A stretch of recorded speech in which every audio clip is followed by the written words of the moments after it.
Some things we wear are roomy. Some things are just uncomfortable. This sweater's hem is long, but only in the front. Will knitting be the fix for this? Hello, friends. Nancy here. My plan is to alter it with sewing using some basting and a serger. So let's go sew. With the sweater right side out, I fold the front hem up. I measure the width of the sweater bottom and divide by 2. That length is the center point of the sweater front.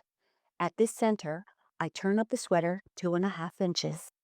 I gradually decrease the amount of the sweater that I turn up as I approach the side seam, until only the 1-inch ribbing is folded up at the sides.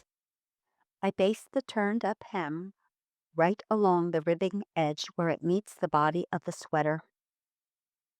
Next, I cut away the folded sweater material near the basting line, leaving about a 1/2 inch seam allowance.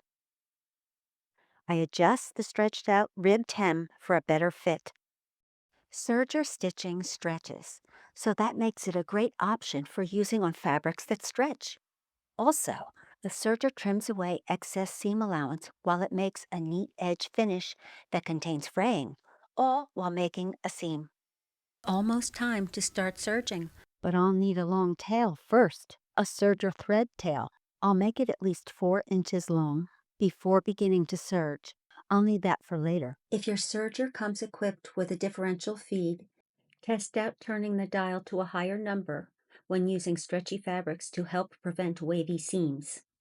With the serger, I stitch the new hemline following the basting stitches. The newly serged and altered hemline is good, but the side seams need to be taken in, so I've pinned those seams for that adjustment. Next is where it's important to start with at least a 4-inch serger thread tail. Now I'll serge these adjusted seam lines, starting with the hem edge and tapering off at the sleeve. I'll use the serged thread tail from the bottom of the hem and thread it through a large-eyed needle.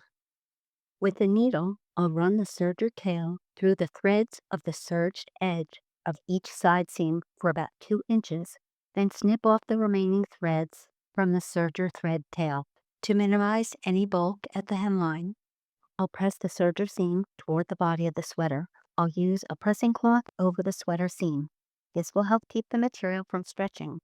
Pressing involves lifting and lowering the iron onto the fabric without sliding it for the appropriate amount of time.